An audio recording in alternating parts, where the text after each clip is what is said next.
Assalamu alaikum. Good morning, everyone. We have the fourth lesson today. The first letter is Sa.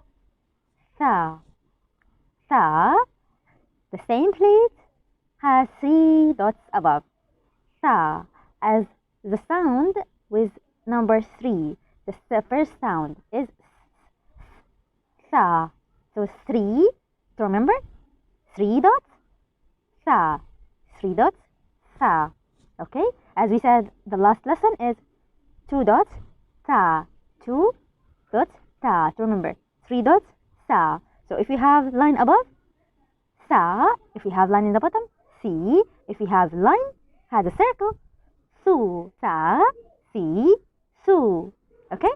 See you next time. Assalamu alaikum.